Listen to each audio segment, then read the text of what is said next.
بسم الله الرحمن الرحيم الحمد لله رب العالمين والعاقبة للمتقين والصلاة والسلام على سيد المرسلين وعلى آله وأصحابه أجمعين أما بعد. If you get one of these copies, they're available. It should be some on the desk, £5 to purchase. So everyone should be getting this, getting a copy, Insha'Allah, so you can follow, because this whole discourse is on this book. Who are the blind followers? Is it permissible to blindly follow? Can you follow an imam, mujtahid? Should you not follow? What are the madhahib, the methodologies of the imams? Can you follow a madhab? Should you be following a madhab? The evidences for following a madhab, methodology of one of the four great imams, etc. So it's based on this book, so everyone should have a copy. So you can purchase one, Inshallah, later, and then you can follow, you can go over the lessons also. And last week I just gave a summary in terms of why we're doing this book, and I've studied the subject for quite a few years, and this was one of the best books I've come across in terms of in the English language by Mufti Maulana Abu Usama Ayyub, who resides in Medina Munawwara. MashaAllah, very humble Mufti Sahib. And what the content he put inside this for a person to study in terms of following a madhab, the importance of following a madhab, is very good, MashaAllah. So last week he spoke about Imam Abu Hanifa rahimahullah and what the ulama, the scholars have said about him, brief biography. I also wanted to mention some incidents of Imam Sahib before we continue the book. Imam Sahib, I told you before about his knowledge with regards to Fiqh, Hadeeth, and in terms of piety also some incidents.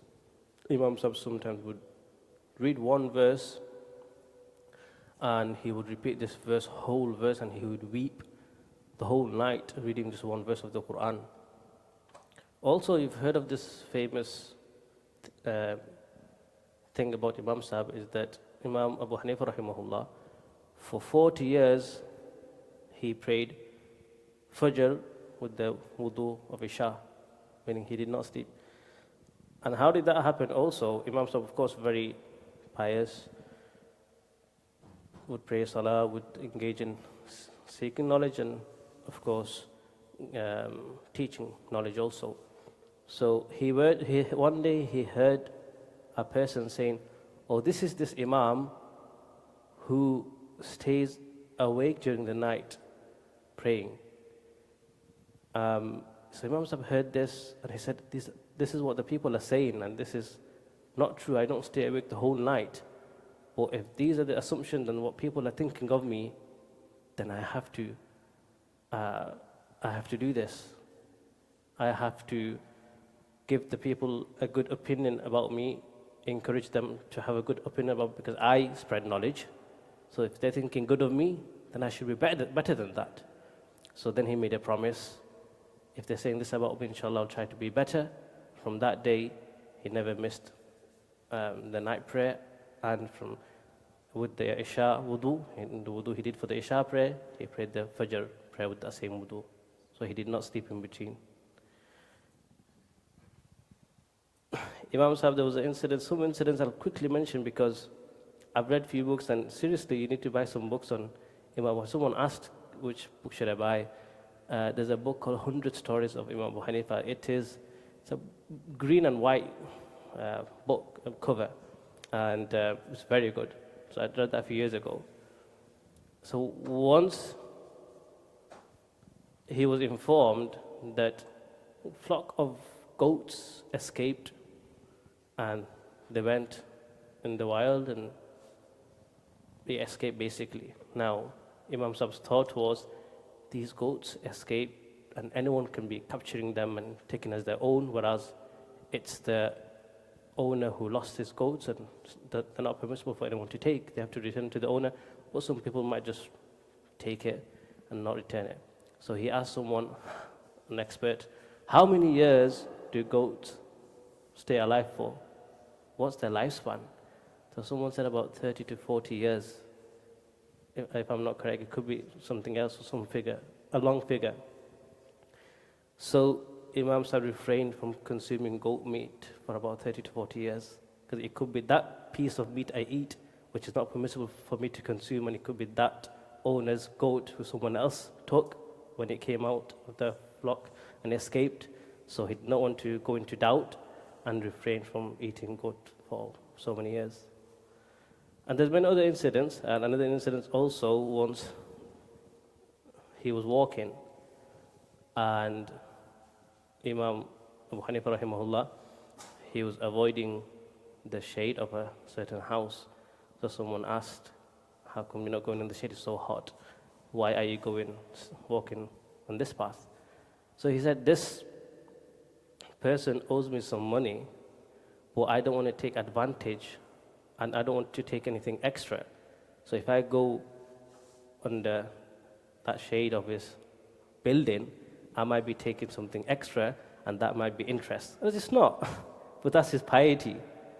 That I don't want to take extra benefit. He owes me, for example, 100 dirhams, but then I'm taking some extra benefit of his shade, the shelter, but I don't want to be doing that. I don't want to take any risk. It's not any risk. You're permitted, you're allowed to go and live the shade. But he was so pious that he even refrained from doing that. And there's many incidents which about his piety you have to read. But in terms of his wisdom, one or two incidents about his wisdom. Once, one person said to his wife, and he loved his wife so much, and he said to his wife, you are more beautiful than the 14th night moon and everything else. You're the most beautiful creation.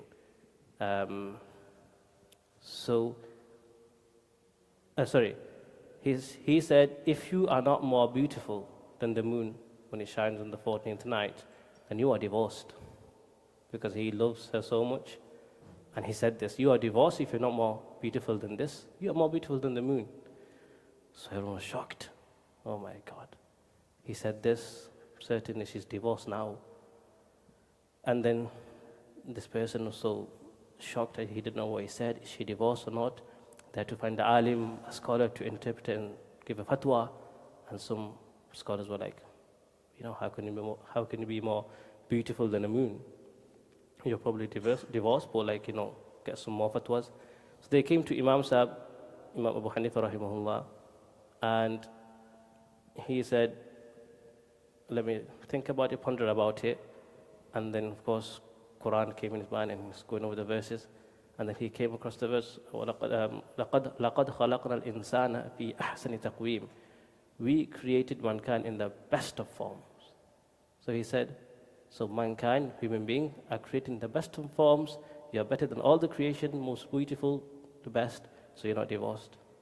Because you're more beautiful and more better than the moon when it shines on the 14th night. So then he escaped. Another time also, someone said, if you don't talk to me, God be angry with his wife. If you don't talk to me before Fajr, you are divorced. And she said, okay, then I won't talk. I don't like this guy anyway. I won't talk. I'll be divorced. So she stopped talking, and he was like, she's not talking. Because of course sometimes you say things in anger, and you have to be very careful.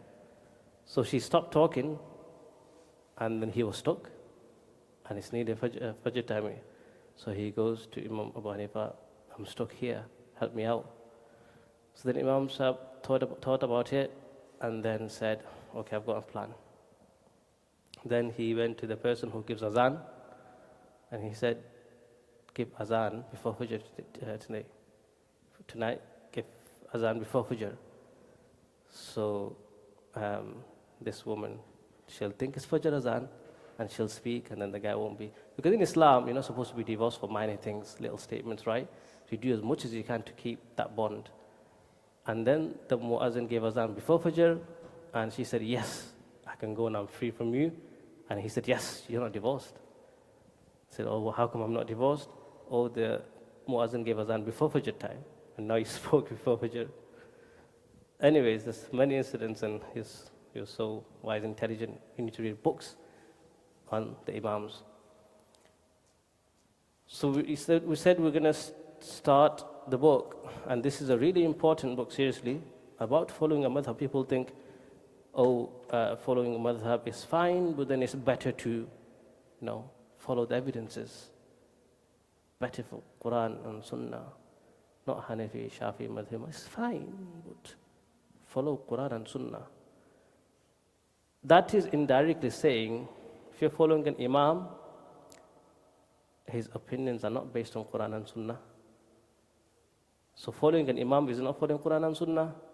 Of course, they are the Imams of Quran and Sunnah.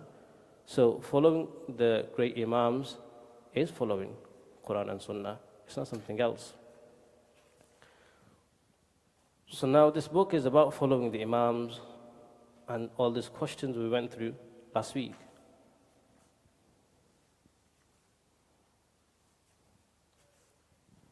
So I wasn't supposed to be doing this lesson this week. It was supposed to be Maulana Abdul Raqib Sahab, but he's got a bit of a pain in his neck. I don't know. He said some exercise, or sometimes you sleep a bit awkward.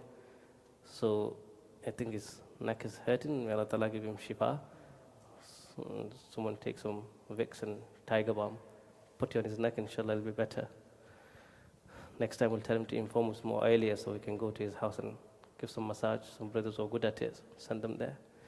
Inshallah he'll be back soon. So I had a bit of time, and then I said to Maulana Kamal, should you just cancel it, or do you need me to prepare it? So Maulana Kamal said, oh please can you just prepare it and come. So I had to quickly look at some things. Now this phone, I dropped it and then got another phone. Then I kept it, but there might be some information. So today when I was going over taqleed and some research I did a couple of years ago, so then I remembered, oh yeah, it's in some stuff in my old phone. So it was good to keep this, and I found some very good quotes I kept, and I'm going to go into these quotes. But firstly, understanding taqleed. This is in question and answer format, and they ask questions. The first question is, what is taqleed, and who is a muqallid? Taqleed, root word taqleed, the verb is qallada yuqallidu taqleed, bab taf'eel. Right, a person who does taqleed, ism fa'il of taqleed is muqallid. Okay, muqallid, person who does taqleed is a muqallid.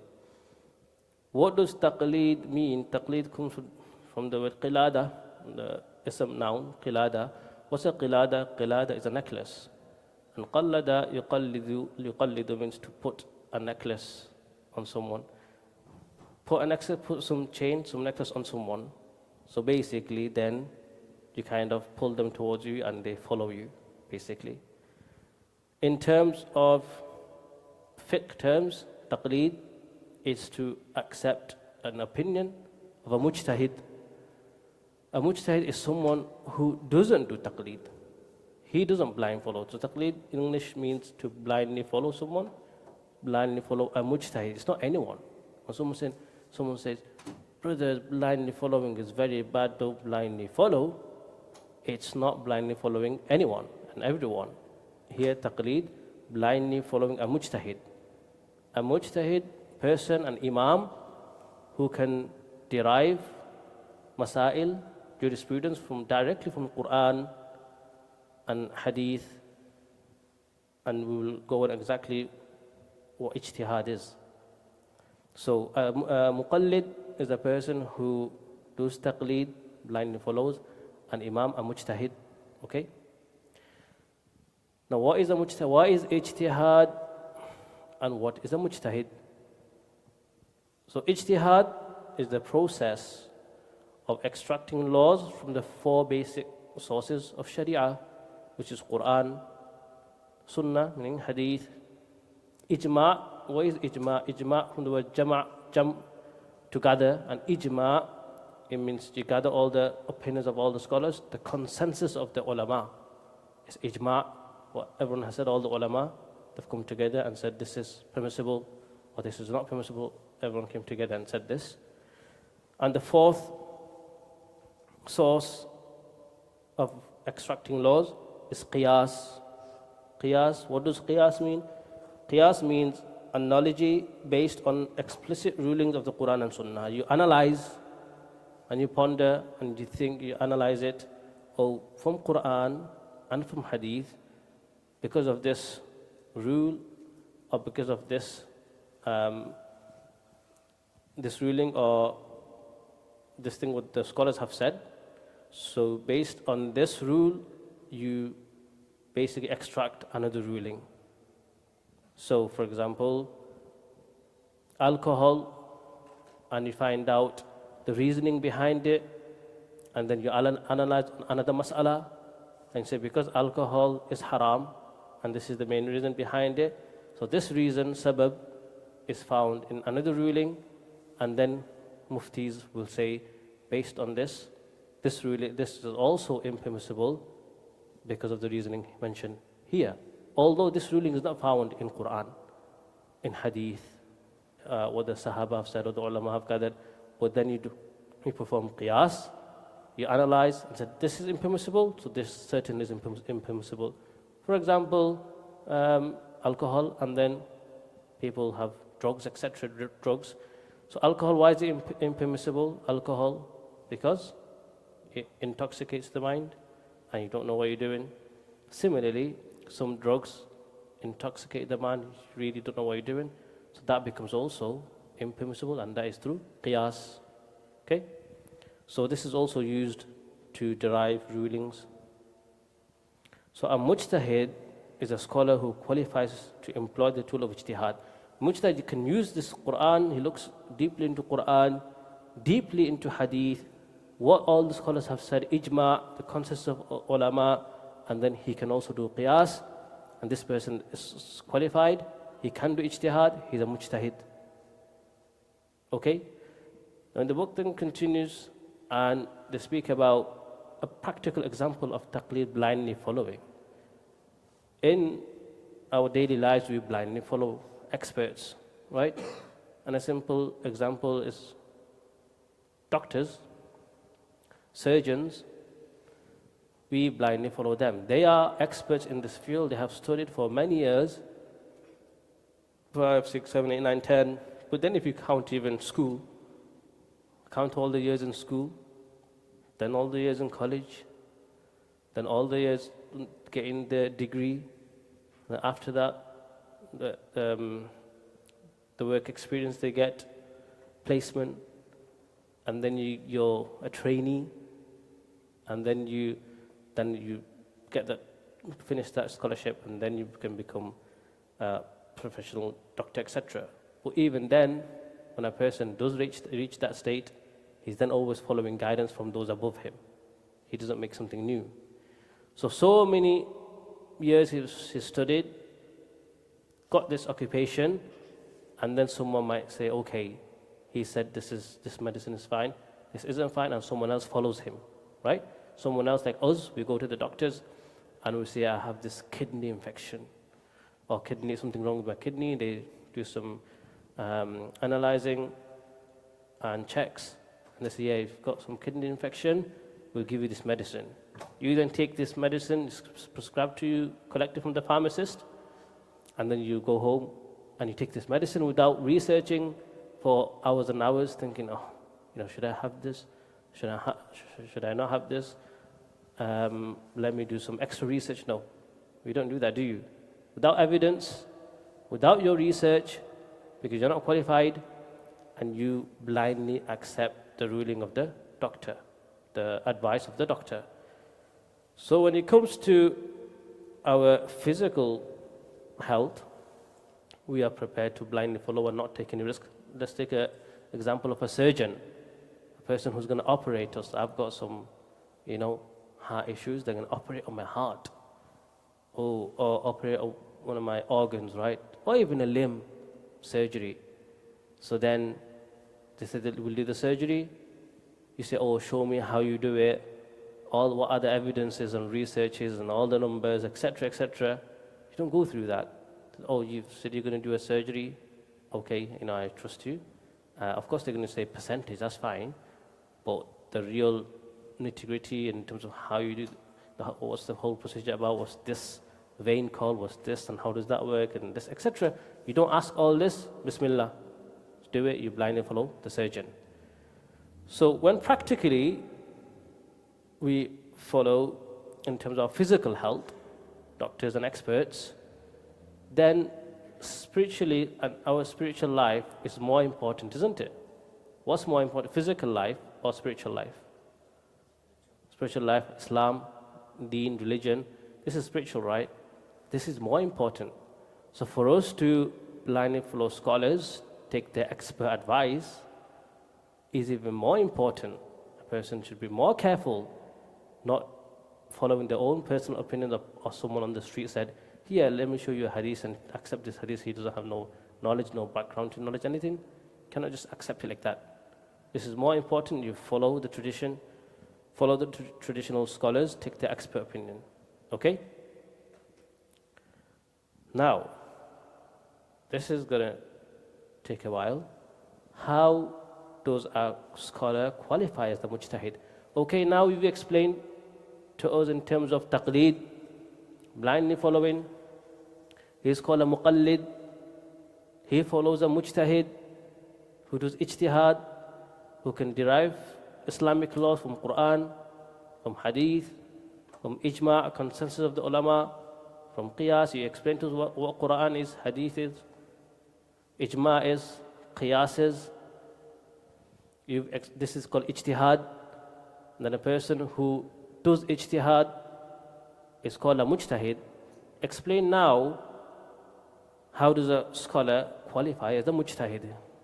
Mention to us their status. What do they have to go through? What knowledge do they need to have? So when he gains the highest level of proficiency in the four sources of Islamic law, Quran, Sunnah, Ijma', Qiyas, and its related branches, together with meeting certain spiritual requirements meaning piety, just, etc., then he qualifies to practice ijtihad. Now, with regards to ijtihad now, Imam Shafi'i rahimahullah has stated who is permitted to give a fatwa, to do ijtihad, and who is not permitted. Okay? What does Imam Shafi'i rahimahullah say? Imam Shafi'i was one of the four great Imams, right? He was the third Imam, then after first Imam Abu Hanifa eldest, then Imam Malik, then Imam Shafi'i, then Imam Ahmad bin Hanbal rahimahumullah. So Imam Shafi'i was the third Imam, and remember Imam Shafi'i, he said, we are all children of Imam Abu Hanifa in fiqh. So in fiqh we are children, we take all the good information from Imam Abu Hanifa rahimahullah. He is our father in fiqh. So now, why it is important, and brothers don't try to focus. When you listen to these conditions a mujtahid needs to meet, right? Then you will understand the level of scholarship, how great they are, what level they need to meet to then say, do you know what? This is permissible, this is sunnah, this is not sunnah, this is weak, this is strong, this is how you pray namaz, these are the requirements of namaz, conditions of salah, this is, this breaks wudu, this breaks salah, etc., etc. All this is then derived. But then who can qualify to give you this fatwa? Let's see what Imam Shafi rahimahullah says, who can be qualified.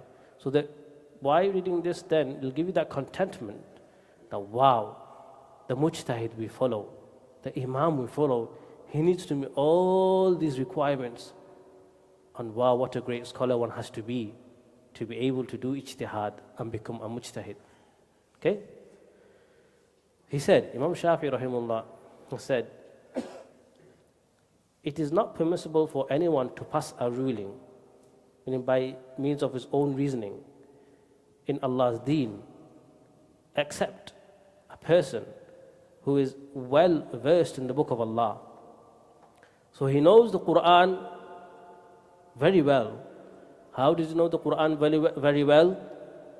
He knows what it entails, meaning it's nasikh. What's abrogated? What's mansukh? Sorry, what's abrogating and mansukh? What's been abrogated?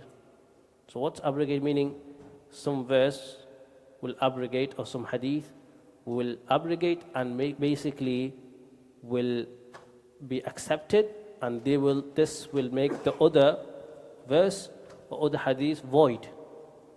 So now this ruling is in place, that means this other ruling is not in place anymore. Do you get it? So this is what abrogation is. For example, speaking in namaz or directing someone in namaz was permissible. Then afterwards a hadith came, Prophet ﷺ said, no speaking, no, this extra movement in salah, it's not permissible. So this abrogated this other hadith.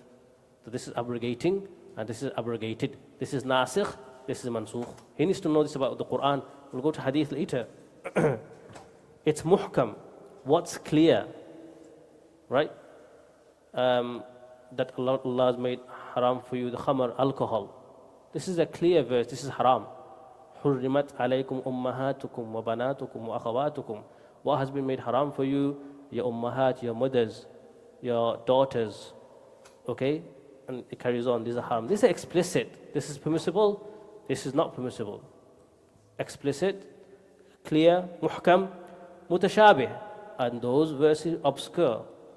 They're not so clear, a bit vague. Right? For example, ثُمَّ اسْتَوَى إِلَى السَّمَاءِ, and Allah did istiwa to the sama, to the sky. What does istiwa mean? What have the ulama said? This is from the mutashabihat. It's ta'wil and tanzil. Ta'wil, figurative verses. Yadullahi maghlula. Allah's hands, maghlula, clothes are tied. What does Allah's hands mean here? Is it in its literal meaning? Is it a figurative meaning? What does that mean? He has all this knowledge. Tanzil. He knows the tanzil, the condition of time of revelation, or the order of revelation of various verses. When did it descend? Why did it descend? He needs to know that. Makki and Madani verses. He needs to know which verses are Makki. Was revealed, the bulk of the verses revealed when he was in Makkah before migration. Which after migration to Medina, which are Madani, which descended after migration, which verses are Madani verses.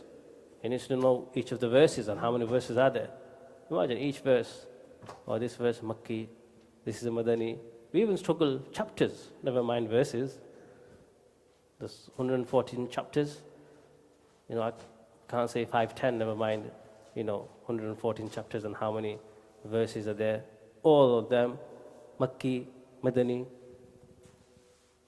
And then the detailed purport of the verses and the background circumstances regarding the revelation. Why it was revealed, Shan Nuzul. Why it was revealed, how did it reveal. Similarly, this is about Quran, right? He needs to know all that knowledge about Quran. Then similarly, he should be well versed in the hadith of Rasulullah sallallahu alaihi wasallam. All the hadith. Again, hadith, it's nasikh. What's abrogating it? What's mansukh? What's been abrogated? For example, let's give an example, not the best of example, just come to my mind so you have an understanding. Mut'a, marrying temporarily. In the Shia madhab, they do that. In our Sunni madhab, this is mansukh. This was allowed because some Sahaba would go for jihad and away from the wives for a long period of time. At that time, mut'a was permissible, marrying temporarily. But then a hadith came and Prophet ﷺ said it's not permissible anymore. Then that hadith is nasikh, and what is allowed is called mansukh, what has been abrogated. Okay? And there's many other verse. Al-wudu'u mimma massatin nar. Wudu is from everything you consume which has been cooked. So that was before you have to do wudu. Right? You had some burger, Abdul Qadir. Then before you come for namaz, Bismillah, do wudu, then you have to do wudu. Well, now it's abrogated, you don't need to.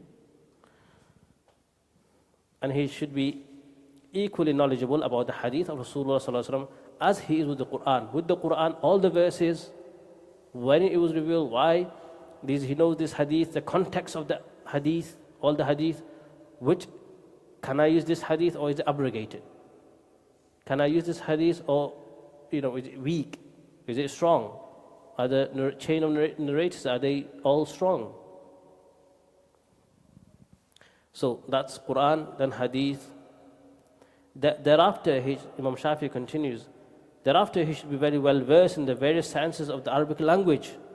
Now, not just classical Arabic language, Arabic poetry also, and Arabic poetry is really hard. Some brothers are studying Arabic poetry, and Arman, he's doing Alimiya, inshallah, and he's studying this book with Sheikh Abdul Rahim Sahib, and apparently, he's there, Arman is there, and apparently, Sheikh Maulana Abdul Raqib Sahib on this book in one word, and he'll go on and on, in depth, dive in the knowledge of Arabic, and in one word, he'll go on. Okay, so after your lesson, you can ask, Arman, can you give an example of this Arabic poetry Ustad does and some stories, maybe even sing some nasheeds for you. It's on his YouTube channel, so you can check it out. You'll see, oh, wow, one Arabic word, and it can go on a whole bayan, okay, on this just Arabic word. So he needs to know Arabic poetry. Arabic poetry can be really hard. Arabic poetry he needs to know, and all the various sciences that are required for the study of Islamic knowledge and the Quran. Now, this is in terms of his knowledge with Quran, with Hadith. Then, at the same time, he should be equipped with impartiality and justice, right? Very pious, very just. Coupled with constrained speech, he does not speak futile, right? He restrains his speech from, unnecessary things. He'll only talk when it's good, and refrain from talking worldly stuff which does not benefit anyone. He should also be acquainted with the differences of the fuqaha. He should also know the difference of the opinion. Okay, this is correct. What about the other? Is this correct? Or what did they say? What are their evidences also? Last but not least, he should be talented. So talented in terms of he has that knowledge and mind, and is very smart in extracting rules from the sources of Sharia. He's very smart, his memory is really good, and very talented, not dumb. Like, oh, this means this. No, that's so dumb. For example, some people take certain things very literally, and there's a Sahih Hadith, إِذَا اسْتَنْجَى أَحَدُكُمْ فَلْيُوتِرْ. Right? This Hadith, إِذَا اسْتَنْجَى. Istinja, when a person does istinja. So istinja, go bathroom and wipe yourself, this istinja. There's a Hadith, and you can find it in Tirmidhi and other Hadith books. If a person does istinja, فَلْيُوتِرْ. Now, أَوْتَرَ يُوتِرُ witr, right? But here Prophet ﷺ said, فَلْيُوتِرْ, he should take 3, right? Sunnah to take 3 pieces of, you can do with clay, etc. To do istinja, we use tissue. So do in 3s. So this person took yutir so literally, and he has no, he is not, like he said, should be acquainted with, should be talented, should be very wise. So he wasn't very talented, not very wise, took this so literally, and some people found him praying his witr namaz in Baytul Khala, in the bathroom. So they said, why are you doing witr there? This apparently I've heard some people say this. Why are you praying your witr namaz in the bathroom? I heard this hadith. When any one of you do istinja, you should do with you falutir, you should do witr namaz. So when I do istinja there, I do witr namaz also there. No, the hadith falutir, not witr namaz. Falutir, take 3. 3 with do witr 1, 3 odd numbers. So take 3. So that's what Prophet meant by falutir. This person started doing witr in his Baytul Khala. Wallahu alam. Now there's other instances where some people took it so literally and took an absurd meaning from these things. There's many examples of these. So after having fulfilled, Imam Shafi'i rahimahullah continues, after having fulfilled all the above requirements, then only may he voice his opinions and pass ruling in matters of permissibility or prohibition. After knowing all this knowledge of Quran, in terms of all the verses, the context of the verses, what's abrogating, what's abrogated, what's muhkam, what's clear, what's ambiguous, right? And then also knowing how to do ijtihad, also knowing about Quran, Hadeeth, also rulings about Hadeeth, what's weak, what's not weak, what's strong, what's abrogating, what's abrogated, right? So all this knowledge of Hadeeth, and then he is very pious also, and he's very knowledgeable, very wise. After all this, then he may pass an opinion, okay, this is permissible, and this is not permissible. This is sunnah, this is not sunnah. Then he can do this, he's permitted. But that's Imam Shafi'i rahimahullah. Hafiz ibn Abdul Bar, a great Maliki scholar who came about, you can say another 200 years or so after Imam Shafi'i, who came later. He's called Hafiz, very knowledgeable scholar. And remember I said when scholars gave someone a name, title, Hafiz, it means they mention thousands and thousands of hadith with the chain of narrators.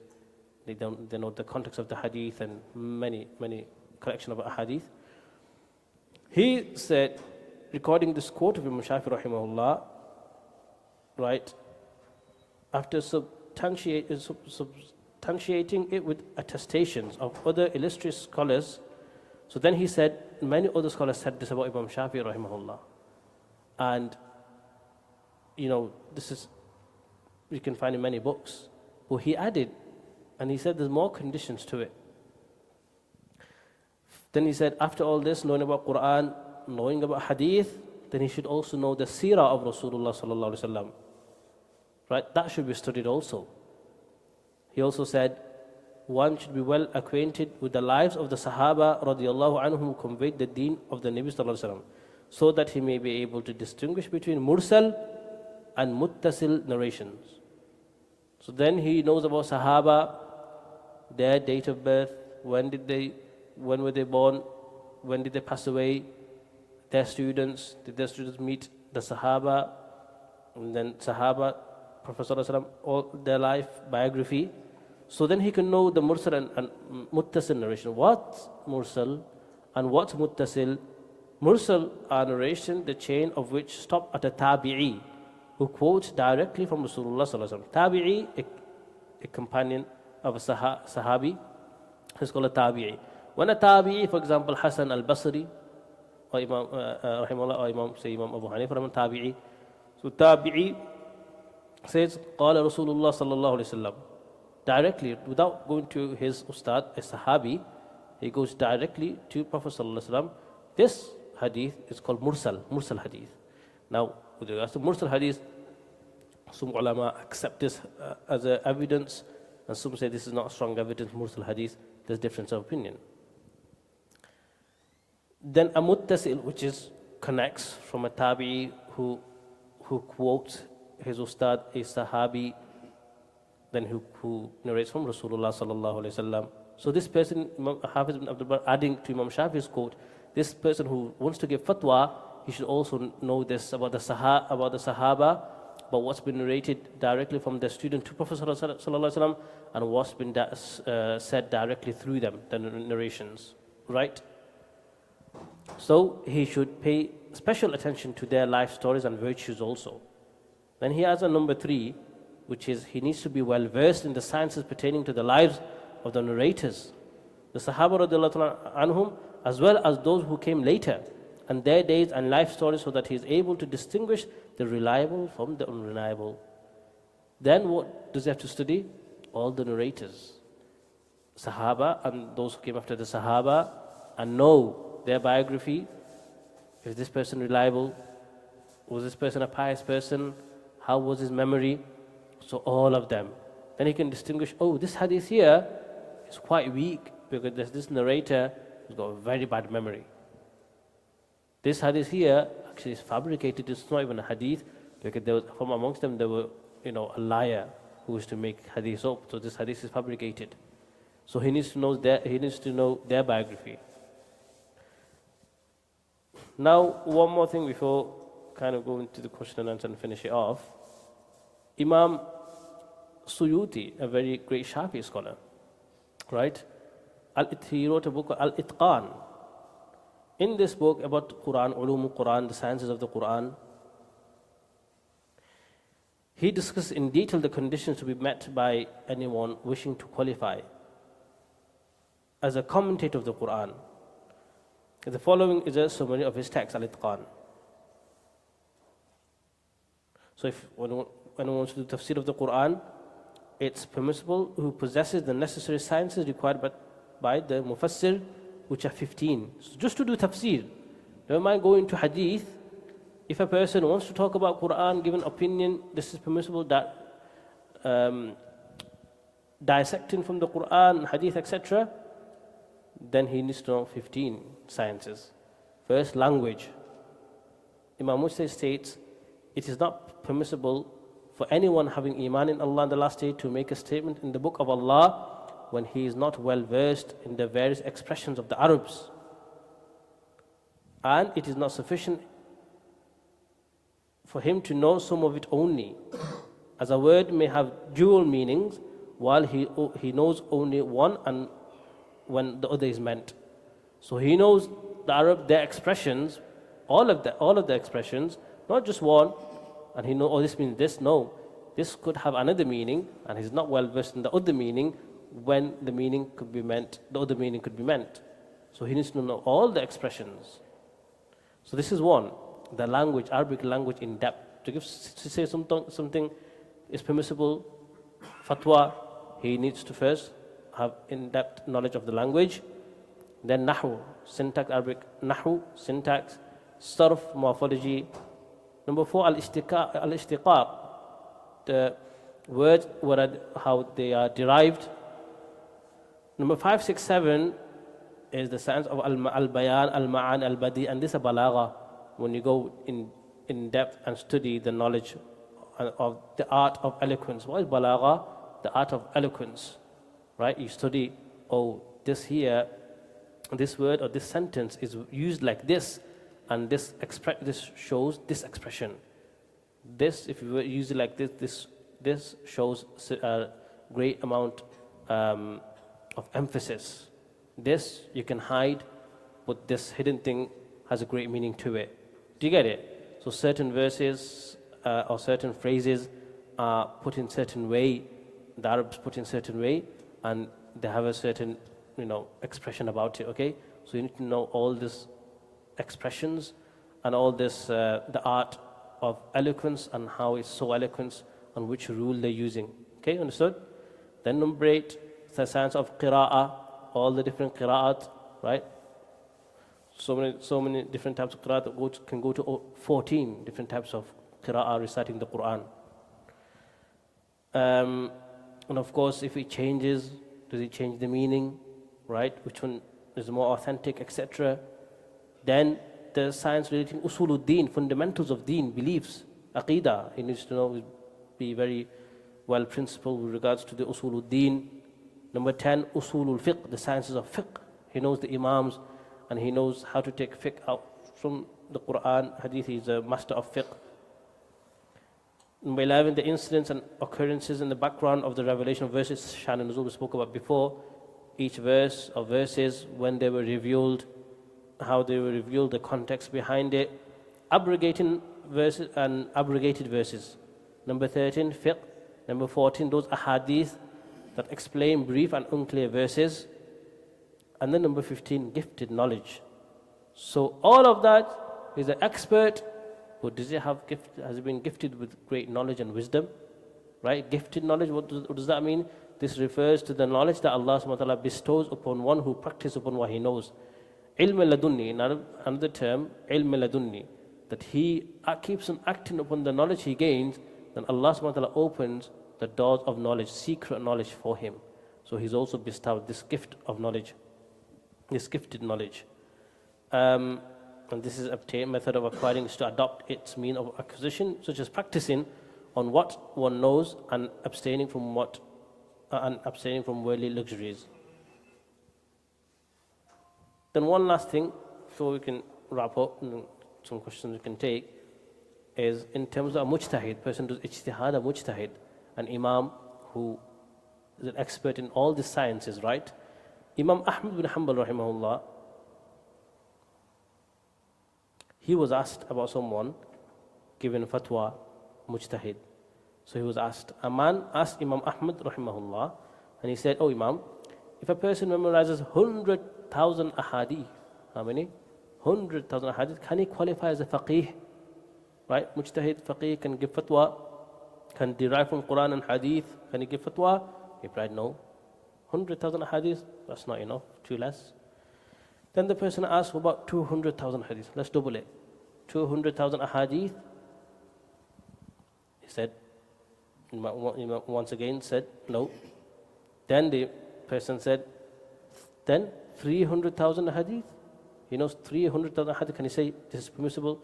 This is not based on all these ahadith and knowledge he has? Imam replied, no. Then he said, 400,000 ahadith. What about 400,000? Then Imam said, okay, maybe now he can say what's permissible, and maybe he can be considered as a faqih fit enough to pass a fatwa on his own record. Okay, so then a person can give fatwa, can be considered as a mujtahid.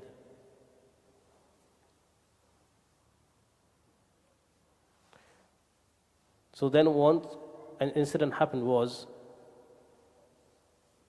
this great Hanbali scholar, he was assigned a post in this iftar. He would give fatwa. And then I mentioned this incident, this about Imam Ahmad bin Hanbal, right? This person coming and knowing so many thousand ahadith and giving fatwa. So then this Imam was mentioning this incident, right? But then someone said, you haven't memorized 400,000 ahadith. Yeah, right, you've memorized so many thousand ahadith, right? Why are you giving fatwa? Why are you sitting there and saying this is haram, this is halal, and this is permissible, this is impermissible? Why are you giving fatwa if you haven't memorized that many ahadith? Right, he rebuked him. So I said to him, may Allah protect you. If I have not memorized the required amount of ahadith, then certainly here I am passing the fatwas in accordance with the madhab of Imam Ahmad rahimahullah, who had memorized that number of ahadith and even more. All I'm doing, I'm giving fatwa of his. I'm not giving my own fatwa. I derived from Quran and hadith and ijma and qiyas. I'm not doing that much. I don't have 400,000 ahadith. I haven't memorized 400,000 ahadith for me to derive from Quran and Sunnah and hadith.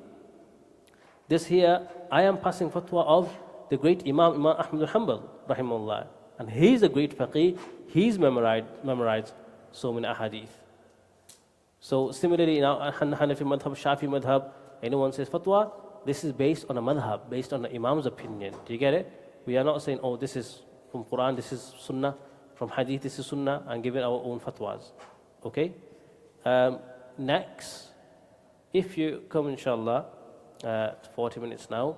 If you come next week, not next week, hopefully Maulana Abdul Raqib recovers from his neck injury next week. Next week, if you come, I showed you this broken phone, which I collected ages ago, a couple of years ago, so many quotes of great Imams, very knowledgeable scholars, right? Like the likes of Imam Nawawi rahimahullah, Ibn Rajab al-Hanbali rahimahullah, and other great Imams. What have they said in terms of taqleed, blindly following? Who can blindly follow and who can't, and who is wise to blindly follow, who isn't wise and is in danger if they don't blindly follow. Next week I'll quote all of them, right? I don't want to make it too long now.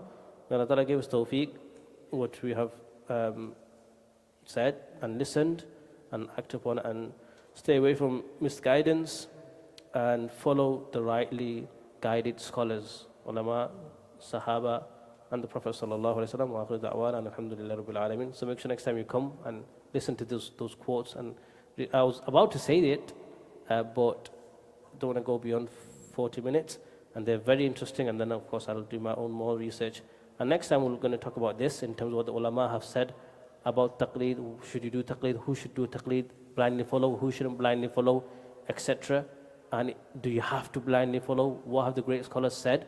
Some people think, oh, blindly follow, don't blindly follow. What have the great scholars said? Do you know? Let's talk about the great. So I, did my research to see what the great scholars have said. Gathered it, and inshallah we'll mention it next time. And then what does a mujtahid, next time we'll do, what does a mujtahid, activity of a mujtahid? Okay, mention some really in-depth analysis they do. It's quite interesting. Whether only mujtahid, for mujtahid, name more mujtahidun, those who did ijtihad, derived from Quran, Hadith, Sunnah, had so much knowledge. Okay, in that case, if there are so many, why only 4 madhab? Why do 4 madhab exist? If there is one Quran and one Nabi Sallallahu Alaihi Wasallam, then what is the need for different madhahib? How do they appear? Very interesting discussion next time, inshallah. We'll keep it for next time and not finish it quickly. Keep the excitement. So make sure you come the next period. Yeah, brothers can ask some question related maybe, and then inshallah we'll do dua, and then I'm sure some brothers are waiting for some tea and donuts. Okay? Any question with regards to taqleed? Following a madhab? No? Alhamdulillah. Where's Dawood? He's not here. All the questions, inshallah, will be answered. When you do this book and complete the whole discourse, it'll go away. You won't have any doubt. When I did this research and looked at these quotes and read this book and that book and even this book, slowly you'll think like anyone who doesn't follow madhab, this brother needs to acquire some knowledge. Why isn't he following a madhab? But end of the day, those who claim they don't follow a madhab, actually they also have a madhab. So it's a bit quite ignorant to say not to follow a madhab when they have kind of their own circles, own madhab and own circle of scholars they go to. That's like a madhab, we can say also. So everyone needs to blindly follow. So you blindly follow your scholars, allow others to blindly follow their scholars. Khatam, khalas, don't argue. بسم الله الرحمن الرحيم الحمد لله رب العالمين والعاقبة للمتقين والصلاة والسلام على سيد المرسلين وعلى آله وصحبه أجمعين اللهم ربنا ظلمنا أنفسنا وإن لم تغفر لنا وترحمنا لنكونن من الخاسرين ربنا لا تزغ قلوبنا بعد إذ هديتنا وهب لنا من لدنك رحمة إنك أنت الوهاب لا إله إلا الله الحليم الكريم سبحان الله رب العرش العظيم الحمد لله رب العالمين نسألك موجبات رحمتك وعزائم مغفرتك والغنيمة من كل بر والسلامة من كل إثم اللهم لا تدع لنا ذنبا إلا غفرته ولا هما إلا فرجته ولا دينا إلا قضيته ولا مريضا إلا شفيته ولا مبتلا إلا عافيته ولا ميتا إلا رحمته ولا مظلوما إلا نصرته ولا حاجة من حوائج الدنيا والآخرة إلا قضيتها يا أرحم الراحمين اللهم أعنا بالعلم وزينا بالحلم وأكرمنا بالتقوى وجملنا بالعافية اللهم إنا نسألك الهدى والتقى والعفاف والغنى ربنا تقبل منا إنك أنت السميع العليم وتب علينا إنك أنت التواب الرحيم سبحان ربك رب العزة عما يصفون وسلام على المرسلين والحمد لله رب العالمين. Jazakumullah khairan for attending. Really appreciate it. Inshallah, attend every week and benefit, inshallah.